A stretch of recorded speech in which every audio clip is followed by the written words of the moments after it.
Donc, mon nom est Denis Desgagnés. Je suis avec le Centre de la francophonie des Amériques. Je vous souhaite la bienvenue ici ce matin. Ce matin, mais il y en a qui...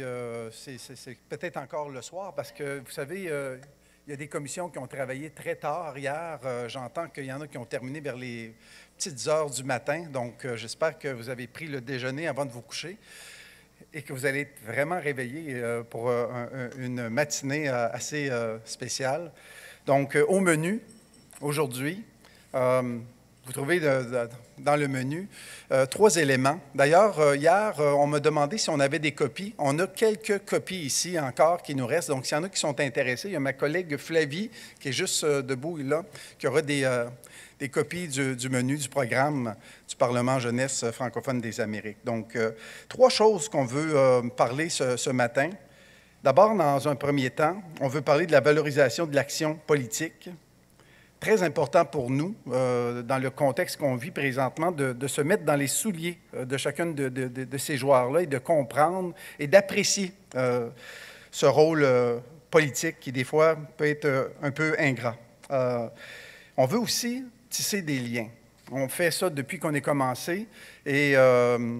quand on a fait notre premier Parlement jeunesse, on avait fait un café citoyen et ça avait été vraiment merveilleux pour nous, les participants du Centre de la francophonie des Amériques, donc les députés des Amériques, de rencontrer des gens qui sont dans l'action, d'échanger avec eux. Il y a des amitiés qui se sont liées. Et encore aujourd'hui, il y a des gens qu'on rencontre et ils nous parlent de certains joueurs. Mme Poirier, entre autres, que certains continuent de nous parler dans cet échange qui a été absolument fructueux à Toronto. Là. Il y en a plusieurs d'autres qui étaient là, mais c'est important pour nous, cette rencontre ici. Pour se rencontrer, il faut être ensemble. En tout cas, il y a peut-être des tables où que les gens n'ont peut-être pas d'élus, ou en tout cas, assurez-vous qu'on va faire un changement de table, assurez-vous d'avoir une rencontre, assurez-vous d'aller poser des questions à ces gens-là. Bon, pour faire justement cette idée de lier ensemble, de se comprendre. Je compte sur vous là, pour échanger. Je parlerai plus tard aujourd'hui aussi de francophonie, parce que c'est le 3e point que nous avons au menu. Et je vais parler aussi du reptilien, le fameux reptilien en francophonie qui nous empêche des fois qui gère la sécurité et insécurité. Donc, je pense que les députés des Amériques, vous avez entendu parler du reptilien, jouer et aller passer vite au côté affectif. Donc, je voulais... cette activité-là, ce matin, c'est un partenariat, c'est une belle collaboration qu'on a depuis 6 ans avec la RAM.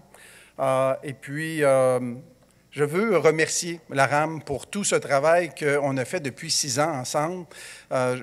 Il y a une contribution hier avec les collègues, on parlait d'une contribution en argent qui est très peu comparativement à tout ce que vous mettez en place, tous les accès que vous nous avez donnés et surtout l'accès à vous pendant les rencontres que nous avons comme ça. Donc, merci beaucoup du Centre de la francophonie des Amériques à la RAM et j'aimerais que vous accueilliez avec moi une amie de la francophonie des Amériques, une amie du Centre de la francophonie des Amériques, pour prendre la parole. Il est le président de la conférence des présidences de section de la région d'Amérique. Je vous demande d'accueillir M. Daryl Sanson, s'il vous plaît.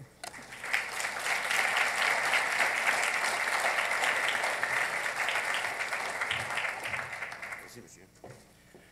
Bonjour tout le monde, certainement M. Chagnon et compagnie, président de APF, et puis moi comme membre du bureau de APF et comme il a mentionné, président de la section canadienne, également président des présidents de section, si vous voulez. On est extrêmement content d'être ici et on est bien fiers d'avoir contribué à cette session d'échange, si vous voulez. M. Desgagnés a mentionné financièrement, mais aussi très content de pouvoir être un joueur clé et participer de façon active à l'intérieur de ce réseautage que vous faites.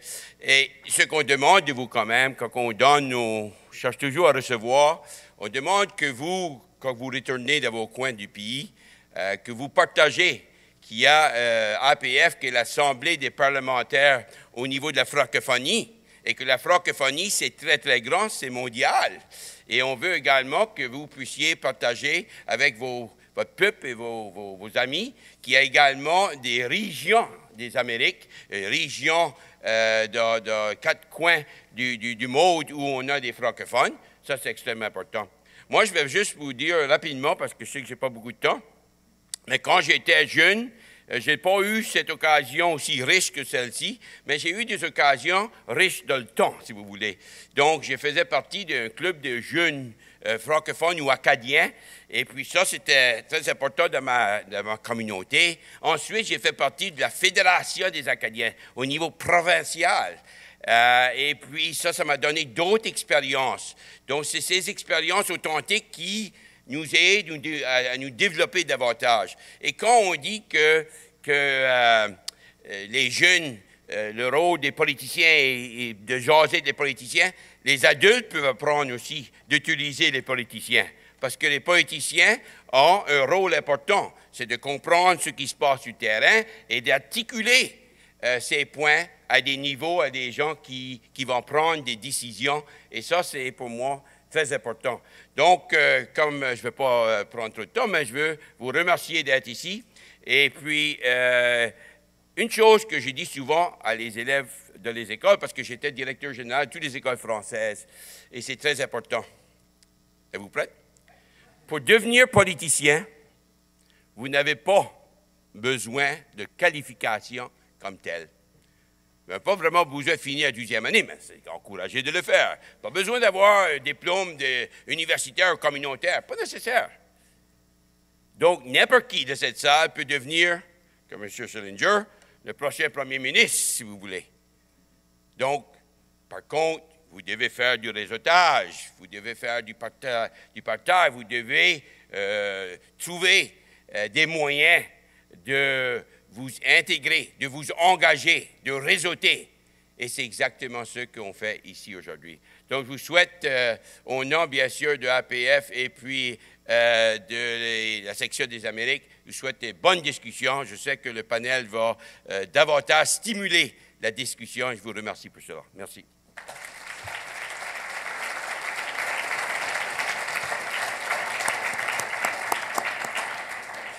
Avant de poursuivre, on m'a signalé que c'était l'anniversaire d'un de nos amis de l'Argentine, donc Guillaume, c'est-tu Guillermo Vidarte, hein? Il est où? Excellent, voilà.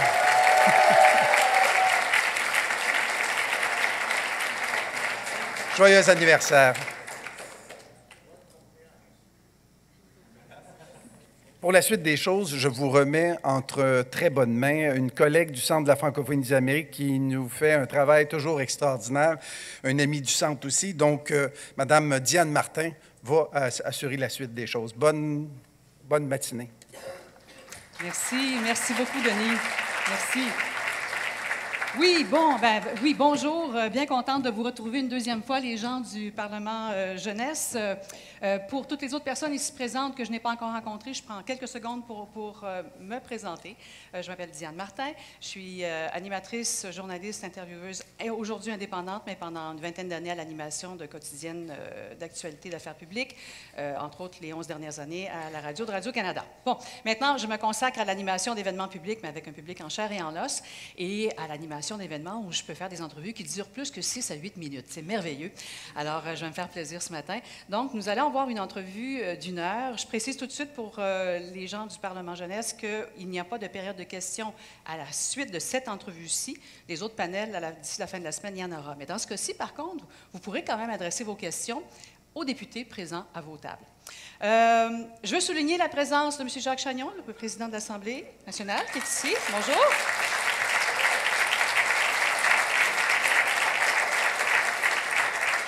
Et je veux demander aux participants du Parlement francophone des jeunes des Amériques de témoigner par leurs applaudissements leur degré de satisfaction à ce qu'ils vivent présentement cette semaine.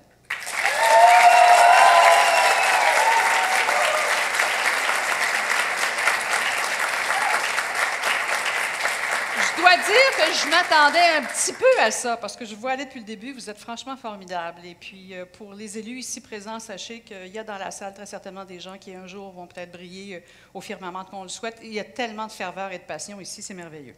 Je dois dire qu'en tant qu'intervieweuse, vous formez pour moi un public, un certain défi, parce que vous êtes un public assez hétérogène. Hein? Parce que s'il y en a parmi vous qui pourraient très bien être assis ici en avant et répondre aux questions, il y en a, pour la plupart, qui n'ont pas d'expérience en politique. Et parmi ces gens, il y a des gens qui viennent de l'extérieur. Il y a une vingtaine de pays représentés. Donc, pour bien des gens, on ne sait absolument pas qui sont ces personnes qui vont venir à l'avant.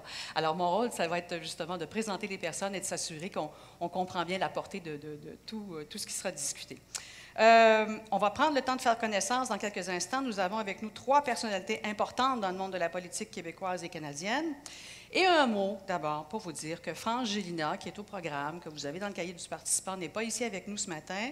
Elle a dû renoncer la mort dans l'âme, mais ce n'est pas de sa faute. C'est que c'est le nouveau premier ministre ontarien, Doug Ford, qui a été assermenté il y a 2 semaines de ça, qui a décidé de tenir une session d'été.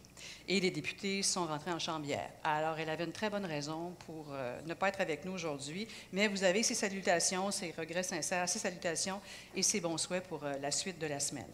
Par contre, vous voyez, il y a quand même 3 chaises. On a une courageuse députée ce matin qui a accepté au pied levé de participer au panel et de répondre à des questions, ma foi, assez personnelles, parce qu'on l'a dit tantôt, on veut parler vraiment de ce que c'est, cet engagement-là. Qu'est-ce qui nous pousse, qu'est-ce qui nous motive à se mettre en danger de cette façon? Et quelles sont les embûches, les enjeux, les obstacles qu'on rencontre, comment on les traverse et qu'est-ce qui nous reste de tout ça? Alors, je vais les inviter à venir prendre place un par un. J'invite d'abord Mme Lynn Beauchamp, que vous pouvez applaudir alors qu'elle se dirige vers la scène. Vous pouvez monter ici, Mme Beauchamp. Pendant qu'elle s'amène ici, je vous la présente. Mme Lynn Beauchamp est depuis 2 ans déléguée générale du Québec à Paris. Elle est également depuis 1 an la représentante personnelle du premier ministre du Québec pour la francophonie. Elle a auparavant occupé plusieurs fonctions importantes au sein du gouvernement du Québec pour la francophonie. Elle a occupé aussi plusieurs fonctions importantes au sein du gouvernement du Québec sous le Parti libéral. Elle a dirigé plusieurs ministères, celui de la culture et des communications, de l'environnement et enfin celui de l'éducation. Elle a également été vice-première ministre du Québec et elle a quitté la vie politique il y a 5 ans et est retournée à la pratique privée en tant que conseillère stratégique. Madame Lynn Beauchamp. Vous pouvez vous asseoir. J'invite maintenant celle qui a répondu présent ce matin, a répondu à l'appel, Mme Annie McKittrick. Mme Annie McKittrick, qui est députée de Sherwood Park, ça c'est près d'Edmonton, si j'ai bien compris, à l'Assemblée législative de l'Alberta pour le Parti néo-démocrate. Elle est députée depuis 3 ans. Elle a également été nommée secrétaire parlementaire en éducation, engagée avec les communautés marginalisées. Elle a travaillé très longtemps dans le milieu communautaire. Elle a réalisé dès son très jeune âge l'importance de l'engagement démocratique et de l'engagement envers les citoyens. Et elle a été commissaire scolaire pendant 9 ans. Elle est née en France. Elle est venue à Montréal pour des études à l'Université McGill et puis finalement, elle a choisi bac en sciences de l'écologie, maîtrise en éducation, diplôme en gestion des institutions publiques, tout un parcours donc qui l'a amenée maintenant où elle est. Madame Annie McKittrick, donc. Et finalement, M. Greg Selinger, qui a été premier ministre. Greg Selinger a été premier ministre de la province du Manitoba pendant 7 ans, de 2009 à 2016. En 2016, il a été élu député, mais son parti, le Nouveau Parti démocratique, a été défait.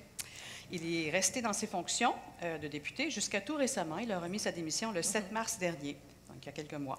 Avant d'être élu premier ministre, il avait pendant 10 ans occupé les fonctions de ministre des Finances et ministre responsable des services en français. Ajoutons qu'avant de sauter dans l'arène provinciale, M. Selinger a d'abord fait ses armes sur la scène municipale en tant que conseiller de Saint-Boniface à la ville de Winnipeg.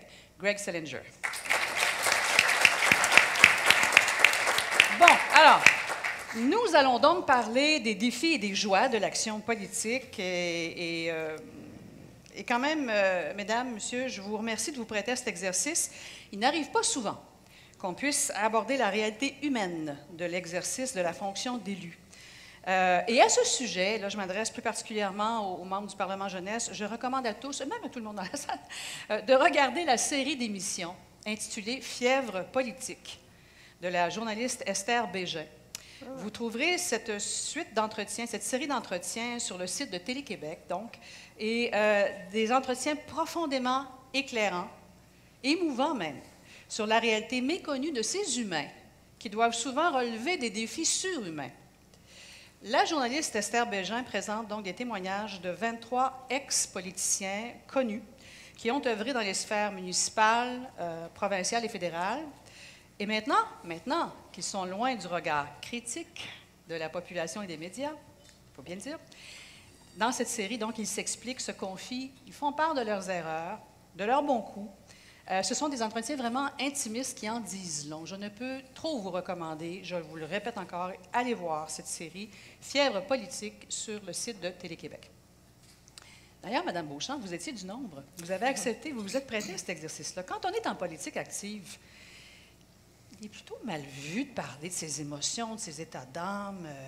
Parfois, ça peut être utilisé contre nous. On peut pas. Ou encore, on peut se faire taxer de tenter de manipuler les gens, d'aller jouer sur la corde sensible. Damn if you do, damn if you don't. C'est pas facile de révéler son côté humain dans l'exercice de vos fonctions. C'est vrai, mais en même temps, je pense qu'il y a une forte attente légitime que, comme élus, on soit aussi authentique. Ouais. Que les gens nous reconnaissent à tout moment. Et dans ce sens-là, c'est peut-être une anecdote, mais moi, je peux vous dire que vraiment, à toutes les entrevues que j'ai données pendant 15 ans de ma vie politique, à chaque fois que je me suis présentée pour une entrevue, j'ai tenté de donner l'entrevue comme si je parlais à une de mes sœurs, en me disant, si à la maison, ma sœur écoute cette entrevue, il faut qu'elle me reconnaisse. Il ne faut pas qu'elle se demande c'est qui la madame qui parle à la radio. Ouais. Et pour moi, c'était quand même un souci de toujours rester vrai, qu'on puisse toujours me reconnaître, de jamais faillir à incarner les valeurs que je voulais défendre lorsque je faisais de la politique. Puis maintenant, être authentique, c'est vrai que ce n'est pas la même chose que d'être uniquement dans l'émotion. Mm-hmm. Parce qu'en même temps, lorsqu'on est un élu, on est un représentant d'un peuple qui nous fait confiance, on est représentant de citoyens. Et dans ce sens-là, non seulement il faut qu'on soit authentique, mais on doit aussi incarner ce que doit représenter un leader. Et un leader, les comparaisons sont toujours boiteuses, mais comparez ça peut-être au rôle de parent. Lorsqu'on est parent, on est authentique, mais on s'attend quand même à ce qu'on puisse toujours incarner une forme de leadership et qu'on ne soit pas toujours uniquement dans l'émotion, oui. Mais qu'on soit capable de jouer les différents rôles qu'on est appelé à jouer comme parent. La comparaison est boiteuse, mais c'est ma meilleure comparaison à ce qu'on doit attendre d'un oui. élu. De l'authenticité, mais du leadership. Et dans ce sens-là, on doit canaliser nos émotions pour toujours être dans un message de leadership face à la population. Maintenant, en parcourant vos antécédents professionnels, j'ai pu constater un trait qui vous est commun à tous les trois. Monsieur Salinger, vous avez été travailleur social, vous avez milité pour la justice sociale dans les quartiers défavorisés de Winnipeg. Madame McKittrick, que j'ai découverte il y a quelques minutes à peine avant de monter sur scène, mais quand même, je vois que dès votre très jeune âge, l'engagement démocratique, l'engagement envers les citoyens était très, très important. Vous êtes engagé auprès des communautés marginalisées, vous avez travaillé longtemps dans le milieu communautaire. Et Madame Beauchamp, vous détenez un baccalauréat en psychologie. Vous avez été directrice d'une association de protection des consommateurs, ensuite d'une station de radio communautaire, enfin d'une société de promotion et de concertation socio-économique. Bref, il est donc assez évident, à mes yeux, moi en tout cas, que vous avez tous en commun des valeurs humanistes où le bien-être individuel et collectif est extrêmement important. On qualifie souvent ce genre de personnes d'idéalistes. Pour certaines personnes, expression québécoise, les nouveaux, là, les visiteurs, des pelleteux de nuages. Quand on pelte des nuages, les idéalistes, souvent, sont des gens, on se dit « Ah, c'est beau, des beaux idéaux », mais dans le concret, ça ne tient pas l'affaire. Quand on se fait qualifier d'idéaliste et quand on l'est aussi, qu'est-ce qui vous a amené en politique, outre l'idéal? Je pense que pour être politicien, il faut être idéaliste. Il faut conserver une vision d'un monde meilleur.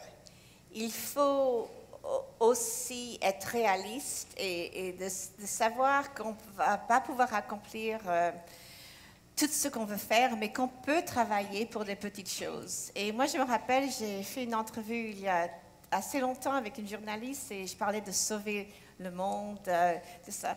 Et maintenant, je pense que si je ferais ce même entrevue, j'ai vraiment parlerai des petites choses que je peux faire en tant que politicienne qui vraiment changent ce qui se passe. Et alors c'est vraiment comme une balance entre être idéaliste et conserver cette vision des grands changements qu'on peut faire, mais aussi travailler pour ce qu'on peut faire qui va changer la vie d'une personne, plusieurs personnes. Et souvent, après des semaines à notre assemblée où c'est pas toujours amusant, je rentre dans mon bureau de circonscription et je rencontre quelqu'un.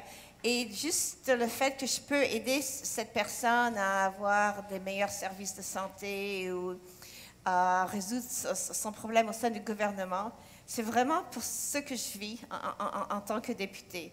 Parce que ça rend les longues heures, les difficultés qu'on a parfois en tant que députée, c'est ce qui me garde tellement active dans mon travail de députée. Mm-hmm. Et vous, Premier ministre quand même, Premier ministre idéaliste? Toujours, toujours.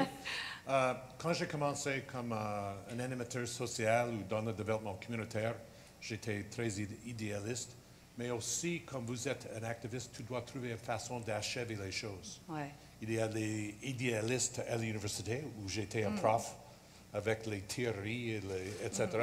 Mais quand vous êtes au niveau de la communauté, tu dois trouver une façon de faire le progrès chaque jour, avec un individu, avec une famille, avec une communauté. Et chaque fois que vous avez un succès spécifique sur une question, même une plus petite question, peut-être, ce n'est pas une petite question pour la personne impliquée, c'est un succès sur lequel tu peux bâtir les autres succès plus tard. Donc, quand j'ai travaillé dans les écoles communautaires, par exemple, nous avons organisé les parents de faire les choses avec les drogues. Nous avons organisé les parents de faire les choses avec l'éducation des adultes, même d'avoir les parents dans les écoles au même temps que leurs enfants, d'être les modèles pour leurs enfants, d'avoir une éducation forte. Donc, à mon avis, c'est une question d'utiliser les outils de la démocratie, de faire le progrès. Et avec ça, il y a une génération de leadership, une génération des capacités de faire plus des choses et une capacité d'avoir plus de confiance de faire les choses.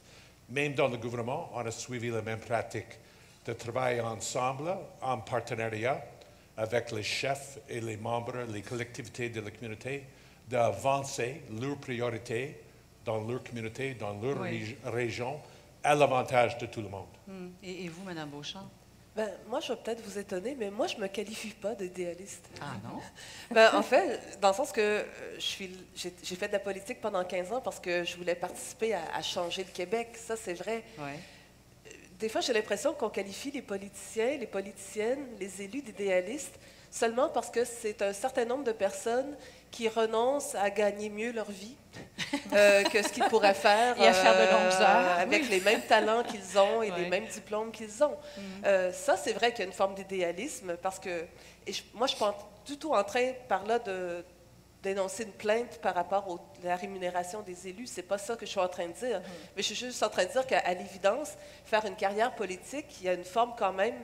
Je pense beaucoup de gens vont vous dire, qu'est-ce que tu fais là? Moi, j'ai été élue à 35 ans.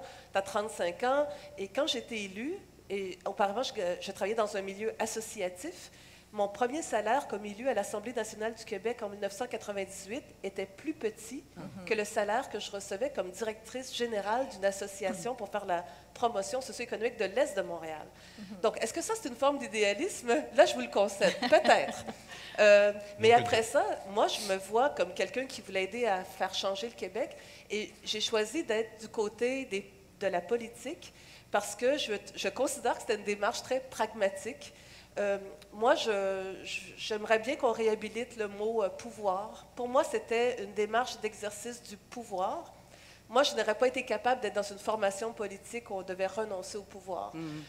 Et la façon d'imaginer ça, c'est très simple. J'ai toujours dit, pendant des années, ma carrière a été dans le monde associatif, communautaire et tout ça. Puis un jour, j'ai dit, moi, je veux renoncer à être celle qui écrit des lettres pour être en train de demander ou tenter de convaincre quelqu'un de prendre telle décision. vous savez quoi, je vais faire de la politique, je vais être du côté de la table de ceux qui prennent la décision, qui reçoivent les lettres et qui vont prendre des décisions. Et dans ce sens-là, j'ai de la difficulté à qualifier tout ça d'idéaliste. Moi, je trouve que quand même, c'est aussi l'exercice du pouvoir et on n'a pas à avoir honte de ce mot-là. Il y a une forme de pragmatisme aussi dans notre rôle d'élu. Et je dis ça, puis je ne veux pas, en parlant d'exercice du pouvoir, pour moi, comme vous l'avez indiqué, aider individuellement ou collectivement ma circonscription électorale, mes électeurs que je représentais et qui m'avaient fait confiance, c'était extrêmement important. Et je suis fière de cette représentation-là que j'ai faite. Mais donc, mélange d'idéalisme parce qu'on veut aider à faire changer notre société, mais c'est aussi choisir l'exercice du pouvoir. C'est pragmatique. Ouais. Maintenant, peu importe le travail ou la fonction qu'on occupe dans la vie, on y a généralement été formé par un programme académique. Hein? Alors, je m'excuse, M. Sanson, mais il est tout de même assez paradoxal, parce que vous disiez que tout le monde peut devenir, vous avez raison, mais quand même tout de même assez paradoxal et même ironique qu'une fonction aussi importante que celle d'un élu ne soit jamais enseignée formellement. Il n'existe pas de programme à l'université « Devenez député, ministre, premier ministre », ça n'existe pas. Vous apprenez donc sur le tas, devant tout le monde, et on ne vous permet pas beaucoup d'erreurs. Alors, parlons de la période d'apprentissage. Si une telle école existait, si un tel programme existait, qu'est-ce qu'on devrait enseigner d'abord? Bon, je peux commencer. La chose que j'ai appris quand je suis devenu un conseiller de la ville de Winnipeg, ce n'était pas d'avoir les solutions spécifiques sur les problèmes. Demandez à vos fonctionnaires pour les alternatives solutions. Je ne suis pas un ingénieur. Je ne peux pas trouver exactement la solution, mais quand j'ai engagé leur capacité, c'est jusqu'à nous comme un politicien, à définir le problème en partenariat avec les citoyens et citoyennes. Et puis à demander à vos fonctionnaires à vous aider de trouver une solution. Et j'ai suivi les mêmes pratiques au niveau provincial. Parce que la fonction publique, c'est le moyen de faire les choses. Donc, je n'étais pas une personne qui a attaqué la fonction publique, simplement parce qu'on a besoin de leur capacité, en ordre de mettre en place les programmes, les ressources, les réponses nécessaires. Vous êtes le leader, tu définis le problème, tu cherches une solution, mais tu as besoin de tout le monde d'être ensemble en ordre de faciliter un changement. Alors, ce sera un élément qu'on enseignerait dans le programme fictif dont je parlais tantôt. Qu'est-ce qu'on enseignerait ou qu'est-ce qu'on apprendrait aux gens? Bien, je pense que, premièrement, il faut toujours rappeler que l'écoute demeure une qualité, pas seulement politique, mais toujours, et donc être capable d'écouter ce qui se passe autour de nous, d'écouter nos concitoyens. Ensuite, j'enseignerai la capacité, comme vous l'avez indiqué, Monsieur le Premier ministre. Vous savez qu'au Québec, on continue d'appeler nos ex-premiers ministres Premier ministre. Donc, permettez-moi de vous appeler Premier ministre. C'est d'enseigner la capacité de mobilisation. Donc, c'est le travail d'équipe. C'est incontournable. En politique, c'est du travail d'équipe. Travail d'équipe avec sa communauté qu'on représente, travail d'équipe avec sa formation politique, travail d'équipe avec les autres élus à l'Assemblée nationale, travail d'équipe avec les fonctionnaires de son ministère si on est appelé à diriger un ministère. Donc, c'est extrêmement important de savoir tenir une réunion, le travail d'équipe, la capacité de mobilisation. Puis moi, il y a un troisième élément qu'avec le recul, je nommerais, c'est d'enseigner à bien, comme élu, à avoir la capacité de se tourner vers la science. Ce que je veux dire par là, c'est que ce n'est pas dans une optique de dire qu'il faut avoir les réponses à tout personnellement, mais je crois, de nos jours, les enjeux sont toujours plus complexes. Et à un moment donné, il faut reconnaître qu'il y a de la recherche qui se fait, qu'il y a de la science, qu'il y a des gens qui ont étudié des phénomènes. Et il faut, comme élu, qu'on ait une capacité d'aller chercher cette information et de faire reposer nos décisions ou nos projets, nos idées sur ce que la science nous enseigne. Et ça, je trouve que moi, en tout cas, à travers ma carrière politique de 15 ans, je me fais le reproche de ne pas avoir assez insisté pour toujours faire le point sur qu'est-ce que la science me dit sur... Prenez l'exemple, j'étais ministre de l'Éducation, toute l'importance de la lecture, de l'apprentissage de la lecture à très jeune âge. Oui, on me l'a dit, je l'ai compris, mais peut-être que je n'étais pas pleinement consciente jusqu'à quel point la science insistait sur l'importance de l'apprentissage de la lecture au plus jeune âge. Et pour moi, ça, c'est même une source d'inquiétude quand je vois les enjeux de changement climatique, de ce qui se passe avec l'arrivée de l'intelligence artificielle et tout. Comment on va faire pour vraiment transmettre de la connaissance scientifique vers ceux qui ont des charges publiques, qui doivent exercer le pouvoir public? Pour moi, ça demeure une source d'inquiétude et je l'enseignerai très rapidement, qu'on construise les bonnes passerelles entre le résultat de la science et les décideurs publics. Et Mme McKittrick? Moi, je suis tellement contente qu'il n'y a pas une formation pour être politicienne. Parce que je vois un peu la différence, parce que comme j'ai les deux pays, comme la France et le Canada, je peux souvent se comparer. Et je vois ce qui s'est passé dans les pays où les gens sortaient des autres écoles et tout, et puis ils devenaient politiciens. Ce que j'ai toujours apprécié, dans ce que j'ai vu au Canada et dans d'autres pays, c'est qu'on vient de backgrounds vraiment très différents et que vraiment on apprend la politique en étant engagé. Moi, j'ai appris à être politicienne, mon travail de politicienne dans l'engagement que j'ai fait, en connaissant comment animer une réunion, rejoindre les gens, formuler des lettres, commencer à faire des discours et vraiment d'être engagé. Et je pense que c'est ça, la formation d'être politicien, c'est notre engagement et les choses pratiques qu'on apprend. Bien sûr, le premier jour qu'on parle en assemblée, même si on a déjà parlé dans les médias et tout, ça fait vraiment peur. Mais on apprend vraiment très vite les lois, les règles, comment faire, on nous fait du coaching et tout. Mais on n'apprend jamais comment vraiment travailler avec les gens. Si on n'a pas déjà travaillé avec les gens en équipe, on va jamais être une bonne politicienne. Parce que d'être politicien, c'est pas faire ce que nous, on veut. C'est vraiment répondre aux besoins de nos communautés. Alors, il y a des choses qu'il faut savoir. Par exemple, au Canada, il faut savoir la division de pouvoir entre le fédéral, le provincial, les municipalités. Mais ça, on apprend très vite. Et comme M. Sarlinger a dit, c'est qu'on a des équipes de techniciens qui vont répondre à nos questions et qui vont nous aider. Alors, on est généraliste. On n'est pas vraiment des professionnels mais c'est vraiment ça. Alors, je souhaite vraiment qu'on n'a jamais que des politiciens qui sont avocats ou qui ont fait les autres des provenance de tous horizons, c'est mieux comme ça pour la diversité. Je vous entends bien. Est-ce que vous permettez juste un ajout pour ceux que ça intéresse de faire la politique? C'est, j'aimerais qu'on vous dise très rapidement qu'il y a une gestion du temps tout à fait particulière en politique. Donc, on sort habituellement, peu importe notre formation puis notre expérience de travail, habituellement, on nous a enseigné à gérer le plus efficacement possible notre temps, alors qu'en politique, dans une assemblée parlementaire, le temps est un instrument de travail et est un moyen de protéger les minorités parlementaires. Donc, l'opposition parlementaire, son unique outil de travail, c'est le temps. C'est un moyen d'exprimer une opposition.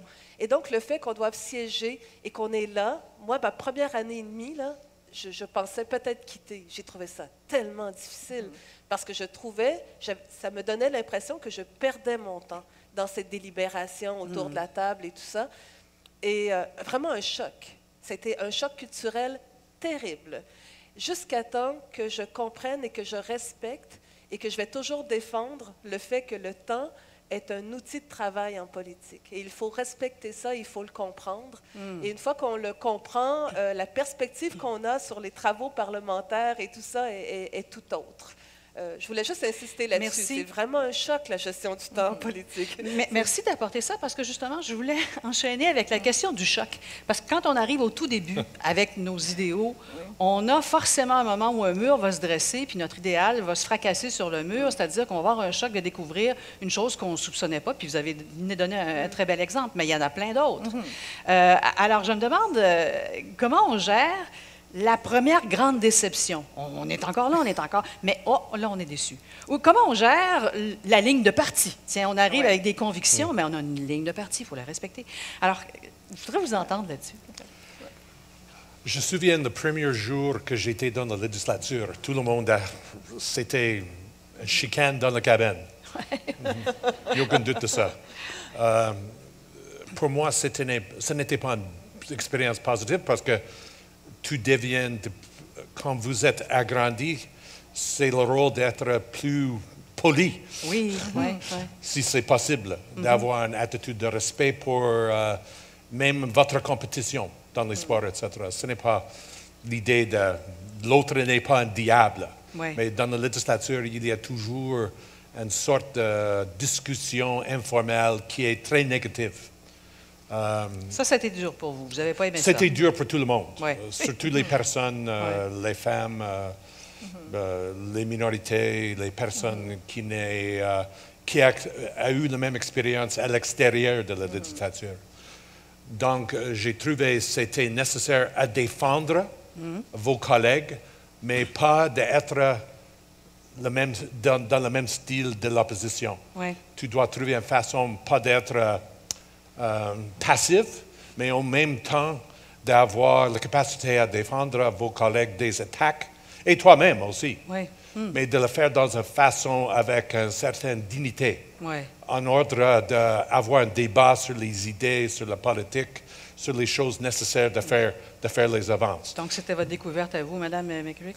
Alors, moi, c'est une expérience assez intéressante parce que mon parti avait 4 sièges et le soir de l'élection, je pense qu'on a eu 54 sièges et après, on a formé le gouvernement. Alors, ça a été un choc, ça a été un peu une euphorie, je pense qu'on dit en français. Oui. Alors, ça nous a pris un peu du temps pour descendre et se préparer pour le futur. Et je pense que quand on accepte de faire de la politique et de s'associer à un groupe, il faut comprendre qu'il va y avoir des décisions qui vont être prises, qu'il va y avoir des choses qu'on va peut-être pas être tout à fait d'accord et tout, mais on s'est engagé à être associé avec ce groupe et il a quand même il y a des règles, ça veut dire que moi, je ne peux pas voter contre quelque chose si ce n'est pas une vote libre et tout. Alors, parfois, ça peut être des situations assez tendues, ce n'est pas toujours facile. Alors moi, je me rappelle toujours pourquoi je suis en politique. Je me rappelle les choses que j'ai pu faire. Par exemple, une chose à laquelle je suis vraiment très fière, c'est que le premier jour où on est arrivé, on nous a donné un petit peu d'instructions comment être dans la chambre et tout. Puis moi, j'ai levé la main et j'ai dit au greffier, j'ai dit, hey, est-ce que c'est possible de chanter l'hymne national en français et en anglais? Hein? Alors, c'était très bien pour moi parce que je me suis rappelé qu'il y a peut-être une discipline dans mon parti politique et tout, mais que j'ai le droit de lever la main et j'ai le droit de poser des questions que peut-être personne d'autre avait posées et qui vont vraiment changer les choses. Alors, c'est discipline, mais aussi permission de s'assurer que les choses qui sont importantes pour nous sont dites. Et même si parfois, vous devez un petit peu juger, est-ce que je peux dire ceci? En ce moment-là, il faut mieux le dire d'une autre façon. Alors il faut avoir un jugement politique, oui. Mais il ne faut jamais perdre, même dans les moments difficiles, il ne faut jamais perdre de vue le fait qu'on s'est engagé en politique, c'est parce qu'on voulait accomplir des choses et qu'on est là pour nos committants, on est là pour notre région et on va pouvoir faire des choses. Et vous, Mme Beauchamp? Moi, je trouve que vous avez parlé de la ligne de parti, ce qu'on appelle la ligne de parti, tout ça. Moi, je considère qu'en fait, s'il existe une ligne de parti, c'est la reconnaissance, en fait, que chaque député, chaque élu est parfaitement libre. C'est pour ça qu'il y a une ligne de parti. C'est parce que c'est pour tenter de canaliser la liberté que nous avons tous et toutes, en fait, de s'exprimer. Et moi, j'insiste, moi, c'est en faisant partie d'un parti politique, d'un caucus comme élu, c'est dans ce contexte-là, d'une ligne de parti, c'est dans ce contexte-là que mes idées, ma voix, moi, là, Lynn Beauchamp, dans une famille extrêmement ordinaire, d'un village qui s'appelle Saint-Timothée, que personne dans ma famille avait de carrière politique, rien de ça, là, je ne viens pas d'une dynastie politique ou aucune richesse, rien. Moi, Lynn Beauchamp de Saint-Timothée, jamais ma voix n'a autant compté, mes opinions, mes idéaux n'ont autant compté que quand j'étais au sein d'une formation politique et d'un caucus avec une ligne de parti.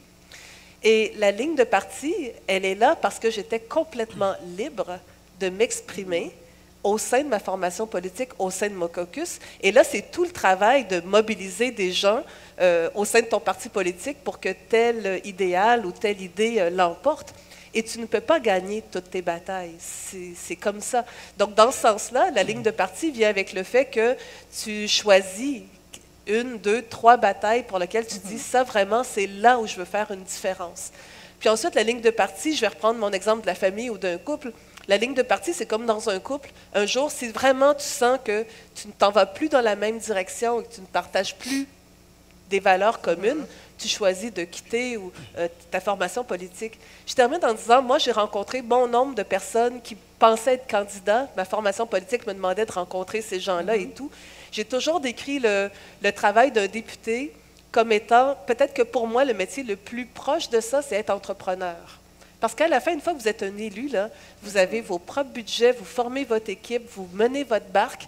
Bien sûr, vous pouvez le choisir en étant tout à fait respectueux de la ligne de parti. Parfois, il y a des députés qui ne le sont pas et qui mènent une carrière politique autrement. Mais être élu, je vous disais, c'est l'exercice du pouvoir et ça vient avec beaucoup de liberté. C'est des responsabilités, mais c'est beaucoup de liberté. Et moi, je refuse de me faire décrire comme si, parce que j'avais été une élue, je faisais partie d'une secte et que j'adorais un leader puis que je devais me taire. C'est pas ça du tout, ma vie politique. Vous demanderez à mes collègues ou à mon chef de parti, je me taisais pas puis il connaissait mes opinions. Oui. Mais c'est ça. Mais la ligne de parti, c'est la définition même que chacun des membres d'une formation politique d'un caucus est entièrement libre. C'est pour ça qu'elle existe, la ligne de parti. Maintenant, on va passer du niveau du député à ceux de ministres et premiers ministres, parce que au départ, on est tous députés, mais éventuellement, on devient beaucoup plus visible et on a des responsabilités, de très grandes responsabilités qui nous incombent quand on devient ministre et premier ministre. On a l'impression qu'être ministre et premier ministre, de nos jours, c'est de plus en plus gérer des crises. C'est l'impression qu'on a quand on lit les journaux, quand on va sur les médias. Madame Beauchamp, vous en savez quelque chose pour avoir été au front pendant la crise étudiante de 2012, alors que vous étiez ministre de l'Éducation. Et je rappelle, pour le bénéfice des participants de l'étranger, que pendant ce qu'on appelait la crise étudiante, là, que les cégeps et les universités étaient en grève. Et la grève générale, ça a été la grève générale la plus longue de l'histoire du Québec et du Canada, je pense. Il y avait des manifestations monstres dans les rues, il y a eu des émeutes. Une grande partie de la population vous était hostile. Comment ça a été de gérer ça? Ben, ça m'a amené à démissionner.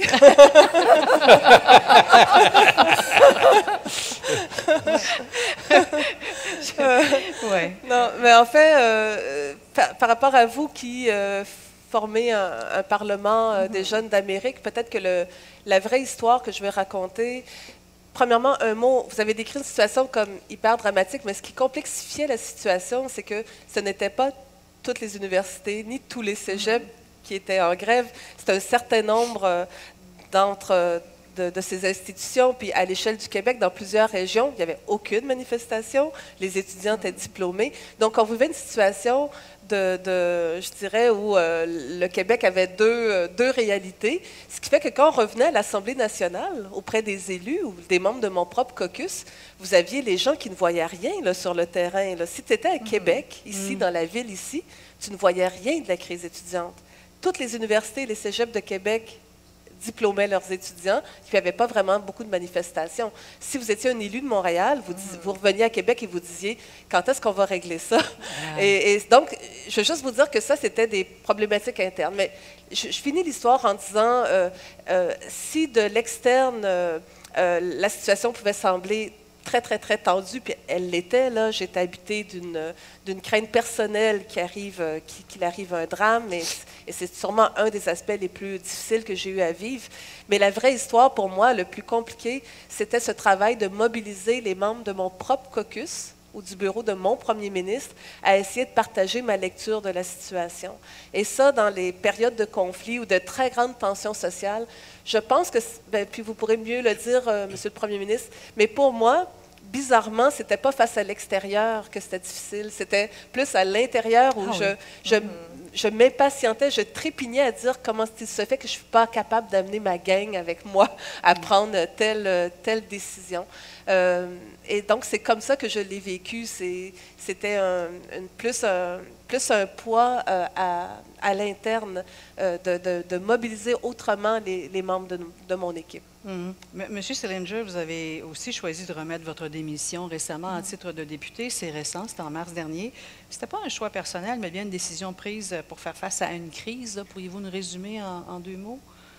Well, dans chaque situation, il y a un style de leadership qui est nécessaire. Quelquefois, c'est nécessaire d'être persistant.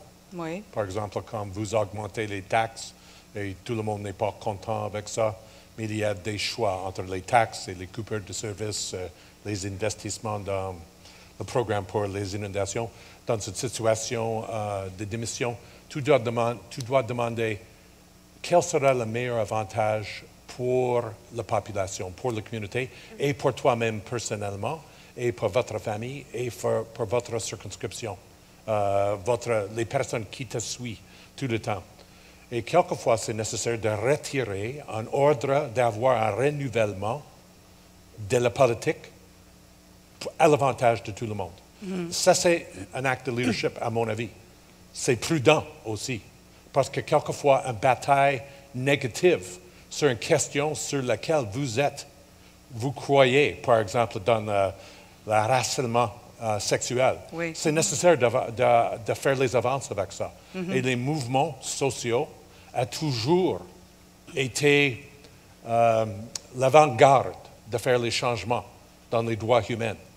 S'il y a une situation comme ça, tu n'es pas content avec le résultat, tu n'es pas content avec le comportement de vos collègues. Quelquefois, c'est nécessaire de prendre la retraite en ordre d'avoir une nouvelle génération, d'être là avec le désir de faire les changements et de changer l'attitude parmi vos collègues. Pas simplement vos collègues, mais tous les membres de la société aussi. C'est la même chose avec, par exemple, quand j'ai commencé comme un politicien, j'ai reçu plusieurs appels des personnes qui étaient négatives au service en français. Ah oui. C'était incroyable. Je n'ai pas su les personnes, c'est quelquefois anonyme, c'était quelquefois les personnes âgées avec les préjugés, mais c'était quelquefois les personnes simplement d'autres groupes qui considéraient leur langue d'être aussi importante. Tu dois expliquer, c'est nécessaire d'avoir la protection de la langue française en ordre d'avoir une base pour la protection des autres communautés dans la société. Mais quelquefois, c'est nécessaire d'expliquer, quelquefois, c'est nécessaire de batailler, c'est quelquefois nécessaire de retirer. De se retirer, et c'est chaque ce que vous avez situation choisi de faire. est différente parce que chaque contexte et question est différente. Comment on fait pour faire face aux déceptions des gens envers soi? Comment on fait pour... Vous avez mentionné les réseaux sociaux tout à l'heure. Quand vous avez commencé en politique, tout le monde, les réseaux sociaux n'étaient pas aussi présents et n'étaient pas aussi virulents. Comment on fait pour ne pas être démoli par des commentaires féroces à son endroit? Il y a un énorme avantage de l'ignorer quelquefois aussi. Oui.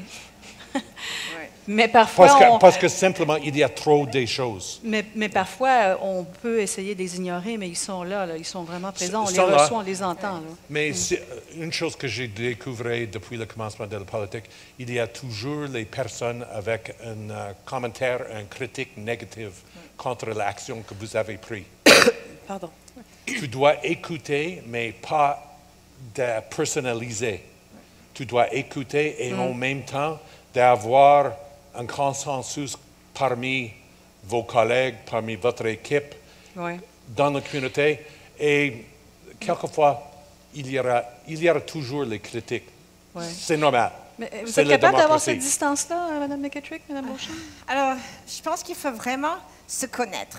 Je Ouais. pense que la chose la plus importante, c'est de se connaître et vraiment comprendre ce qui est important pour nous et pas important. En tant que femme, parfois on reçoit des commentaires vraiment terribles, par exemple la couleur de nos cheveux ou la façon dont on est habillé ou un tas de choses comme ça. Alors, ce que j'essaie toujours de penser, c'est que je fais partie de ce parti politique parce que je crois que c'est vraiment la meilleure façon de résoudre les problèmes que nous avons en Alberta ou dans le monde. Et je me suis engagée vers cette voie parce que j'y crois vraiment. Alors, quand je fais du porte-à-porte, les personnes disent non, on ne veut jamais te parler parce que tu appartiens à ce parti. Oui. J'ai dit oui, mais vous savez, je suis votre député, je suis là pour vous aider. Alors, il faut avoir une peau, comment on dit en français, un thick skin, hein? Il faut avoir La peau épaisse. Une peau épaisse, mais aussi il faut vraiment savoir qui on est, ce qui est important pour nous, et vraiment de garder ça en vue, et puis de limiter ce qu'on lit dans les médias sociaux, et vraiment de limiter ça, et toujours penser pourquoi on est engagé, qu'est-ce qui est important pour nous. Et quand quelqu'un dit « Tiens, j'aime pas Tara », vous dites « Oui, mais est-ce que vous aimez bien ce que je fais en politique? » Parce que c'est vrai, il faut toujours... Mais c'est vrai que les femmes ont en plus ça. Monsieur Salinger, le veston, la cravate, les pantalons, la coiffure, on vous en parle pas souvent, hein, c'est un fait. Ouais, nous, c'est autre chose. Madame Beauchamp. Oui, moi, je trouve que... Première des choses, c'est qu'on ne s'en va pas faire de la politique pour être aimé. Première règle. On ne fait pas de la politique par narcissisme, parce qu'on veut devenir quelqu'un de connu. Et si c'est ça votre objectif, vous vous trompez de carrière. Donc, j'aimais bien, quand ma mère qui aujourd'hui est décédée, mais lorsqu'elle a appris que je voulais me présenter en politique, franchement, elle adorait ça, vraiment. Mais elle m'a vraiment dit, pauvre petite fille, qu'est-ce que tu vas te faire dévorer tout cru? Et je lui avais fait le commentaire, à l'époque, j'avais étudié en psychologie, j'ai pas fait ça, mais j'aurais pu être psychologue clinicienne, psychothérapeute. Et j'ai dit à ma mère, quand on est psychothérapeute, on veut aider la personne à changer. Moi, je veux aider le Québec à changer. Pardonnez. J'ai dit, quand on est thérapeute, on ne doit pas s'attendre à un merci, parce qu'on est payé pour faire le travail qu'on fait. C'est la même chose en politique. Il ne faut même pas s'attendre à un merci, on est payé pour le travail qu'on fait. Puis surtout, comme thérapeute, tu n'es pas censé être dans ce processus-là parce que tu veux que ton client te dise « Je vous aime, Madame Beauchamp ». Tu t'es complètement trompé de métier si tu fais de la thérapie pour obtenir ça de ton client. C'est très problématique. Donc moi, je me suis toujours efforcée à me dire que je ne m'attendais jamais à un merci, jamais à un « je t'aime ». Ça ne veut pas dire que c'est vrai dans toutes les sphères de ma vie. Donc, ça veut dire que c'est d'autant plus important, moi je suis tout à fait d'accord, de très bien se connaître, d'être toujours capable d'avoir la petite voix intérieure qui résonne et qui toujours nous indique qu'est-ce qui nous appartient dans les critiques et qu'est-ce qui ne nous appartient pas. Et donc, très bien se connaître. Deuxièmement, d'avoir le bon noyau familial, être entouré d'amour, de savoir garder ses amis. Vous savez, les amis qui nous ont connus quand on était complètement des idéalistes, puis qu'on avait 16 ans, 24 ans, 30 ans, ces gens-là avec qui tu ne peux jamais tricher parce qu'ils te regardent dans les yeux et ils disent « Ben voyons, Lynn, qu'est-ce que tu es en train de faire là? » Ça, c'est important de garder ça. Mais tu ne fais pas de la politique pour être aimé. Et deuxième chose, c'est que les fameux médias sociaux, toute personnalité un peu publique vit le phénomène. J'imagine qu'il y a un mot en français pour les haters, là, mais les personnes hostiles sur les médias sociaux. Certains choisissent, pas seulement les politiciens, de se retirer complètement des médias sociaux. Moi, je respecte ça. Et moi, je vais vous dire que c'est pas élégant. Les médias sociaux jouent leur rôle et peuvent peut-être avoir du positif. Mais moi, j'ai décidé, quand je faisais de la politique, j'appelais ça, j'espère que vous allez comprendre l'expression, mais j'appelais ça la planète des singes. Dans le sens que pour moi, je me disais, OK, il y a une planète là, qui s'appelle les médias sociaux. On y retrouve n'importe quoi, mais ça, c'est pas vrai que c'est la vraie vie. C'est pas vrai. C'est pas là que ça se passe. C'est pas là que se développent les vraies opinions. C'est pas là où se situent mes concitoyens. Donc, à mon équipe qui se préoccupait, et moi, ça commençait effectivement dans la crise étudiante, on m'a demandé de commenter les premiers tweets qu'on avait. Et je me disais, c'est pas possible. Je peux pas, comme ministre, commenter chaque tweet qu'il va y avoir. Là. On arrête ça. Et là, je disais à mon équipe, c'est la planète des singes. On s'en occupe pas. Et moi, personnellement, je suis Twitter pour mes fonctions professionnelles maintenant, mais personnellement, professionnellement, je ne suis pas sur Facebook. Vous savez quoi? Ça ne me manque pas. Dans ma vie à moi, ce n'est pas nécessaire. Ça ne m'intéresse pas. C'est sûrement, une fois que je dis ça, c'est sûrement parce que je suis en train de vous dire que ça m'atteint. Mais c'est sûr, honnêtement, toute personne qui vit des mouvements d'attaque qui peuvent être parfois... Ça peut être très personnel, très vicieux. Pourquoi j'irais lire ça? Pourquoi j'irais m'en préoccuper? Pour moi, ce n'est pas la vraie vie. Donc voilà. Mais mon vrai message, c'est la première des choses, c'est qu'on ne fait pas de la politique pour être aimé. Ce qui fait que moi, quand je rentre dans une salle au Québec, dans un restaurant et tout ça, quand je faisais de la politique, je disais à ceux qui m'accompagnaient, OK, 50% des gens te connaissent pas. Ça, même au plus haut de ma carrière politique, je savais que quand je rentrais à quelque part, 50% des gens ne te connaissent pas, ne s'intéressent pas à la politique. Sur les 50% qui restent, il y en avait au moins 30 à 35% qui ne m'aimaient pas, puis il y avait un 15% au mieux que je laissais indifférente. Et je me disais, ben c'est ça. C'est ça, la réalité. Ouais. Et je suis sérieuse quand je dis ça. Mais compte tenu que je ne faisais pas de la politique pour être aimée, je prenais la situation telle qu'elle était et j'affrontais cette situation-là telle qu'elle était. Ouais. Maintenant, délaissons les médias sociaux pour parler des médias. Les médias surveillent votre travail. C'est leur travail à eux de chien de garde de la démocratie. Vous devez vivre avec les questions qu'on dit difficiles, c'est nécessaire, ça fait partie de la joute politique, on en a besoin pour être informé. Comment vous avez appris à composer avec ça? Alors, j'ai commencé à participer à des interviews et des choses comme ça quand j'étais militante, activiste et tout.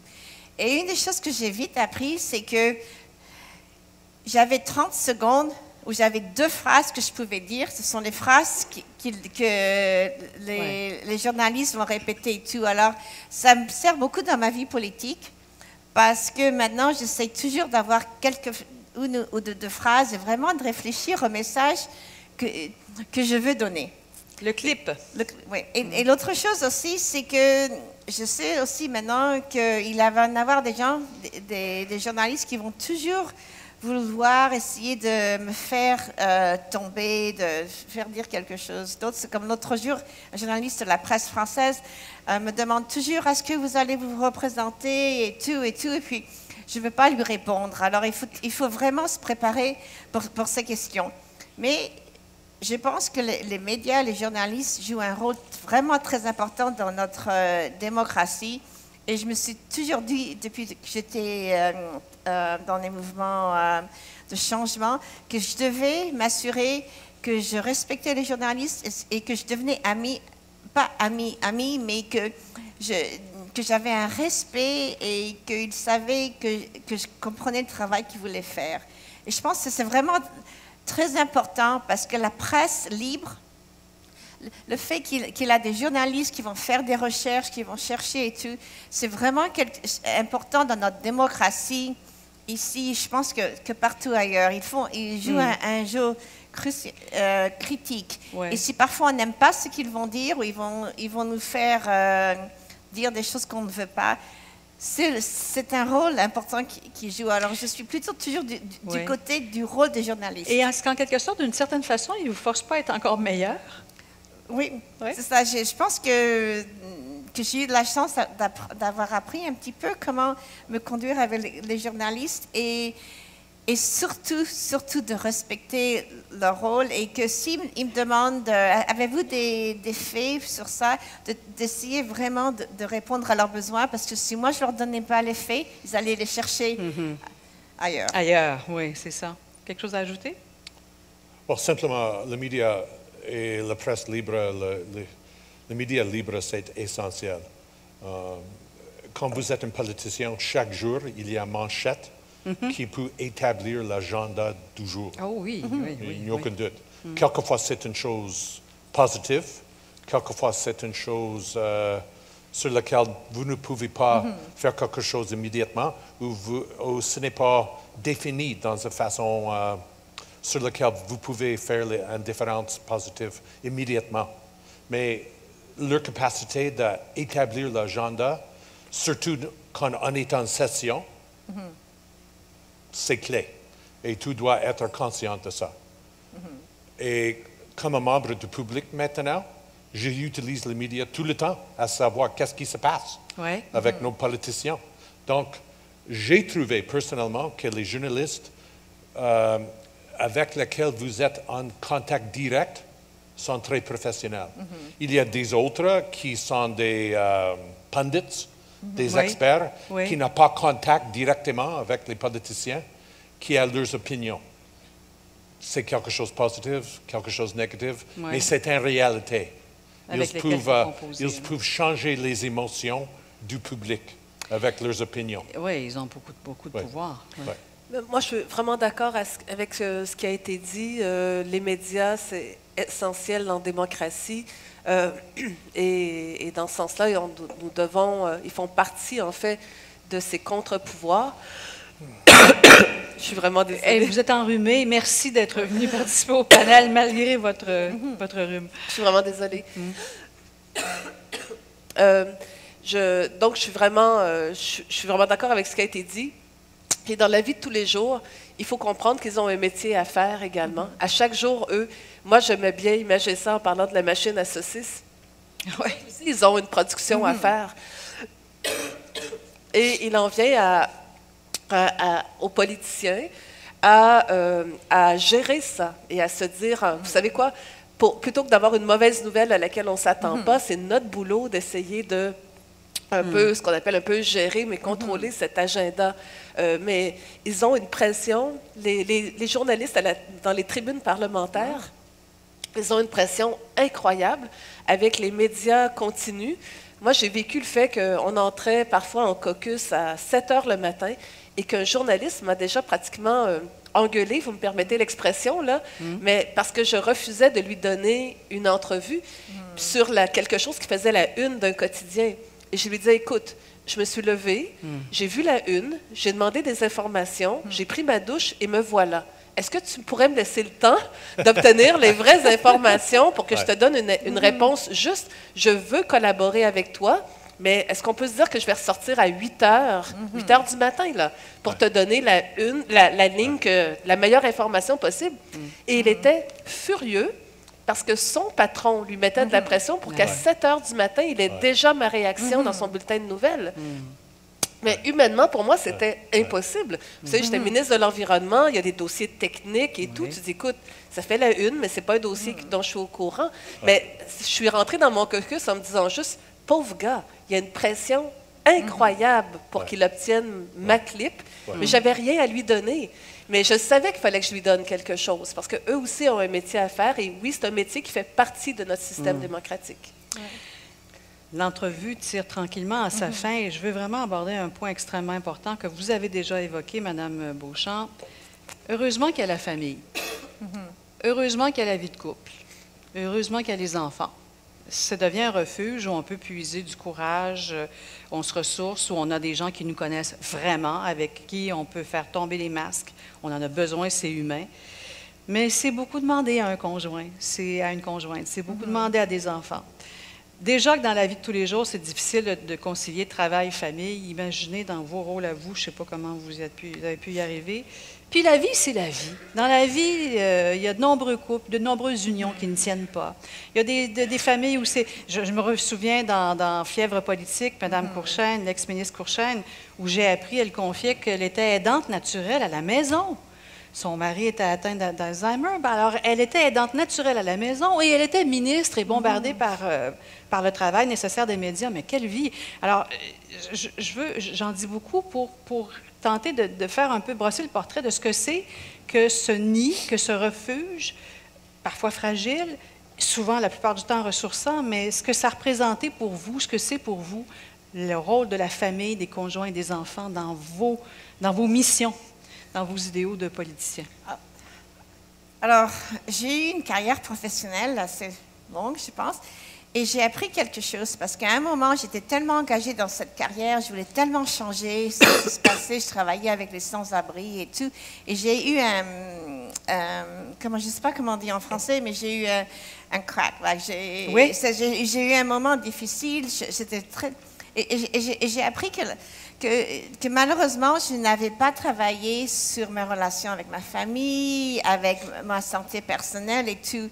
Alors, si j'avais un conseil à donner aux jeunes, et ce que j'essaie de vivre moi-même en tant que politicienne, c'est qu'il faut vraiment, dès le début de vos carrières, de vos engagements politiques, communautaires et tout, de vraiment faire une balance entre votre engagement, votre vie de famille, le sport, vos activités de loisirs, pour que vous puissiez bâtir ça solidement. Quand vous serez engagé en politique, quand vous serez élu, si vous allez être élu, vous allez garder ça et la vivre dans vos expériences d'élu. Alors moi, j'avais décidé de me mettre au vélo. C'est vraiment drôle, hein, mais c'est une petite chose. Mais je parle souvent du vélo parce que si je ne m'étais pas mis au vélo et que je n'avais pas ça comme habitude et je ne gardais pas du temps dans mon agenda et que mon équipe sait très bien pour aller faire du vélo en longue distance, je ne pourrais pas tenir en tant que politicienne parce que je dirais toujours, oui, d'accord, je vais rencontrer ceci, je vais faire ceci. Et je n'aurai pas de moment où je peux relaxer, où je n'ai pas mon téléphone toujours avec moi, où je n'ai pas d'appel. Alors, c'est quelque chose qu'il faut vraiment travailler. C'est vraiment très précieux. Par exemple, je passe des soirées avec mon mari à aller écouter la musique. Parce qu'en politique, c'est très difficile parfois de vivre une vie saine. Et je veux dire, il a des possibilités de boire beaucoup de vin, d'avoir des amitiés hors le mariage. Je veux dire, c'est quelque chose qui se passe en politique. Hein, et alors, vous devez décider comment vous allez conserver votre vie, ce qui est important pour vous. Et commencer, mon conseil, c'est que vous commencez dès maintenant à établir cette balance entre votre engagement, votre santé.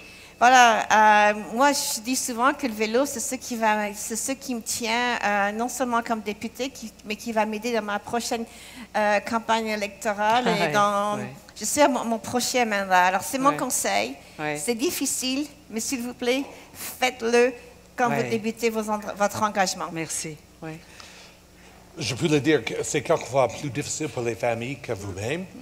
Ah oui. Parce qu'ils ne peuvent pas répondre directement. Donc, c'est nécessaire d'écouter leurs préoccupations et puis de les considérer dans vos réactions. Et en même temps, c'est nécessaire de considérer qu'ils sont indépendants et de rester enracinés dans leur communauté. Je vous sens ému présentement. C'est quelque chose qui, ça a été important pour vous, cet aspect-là.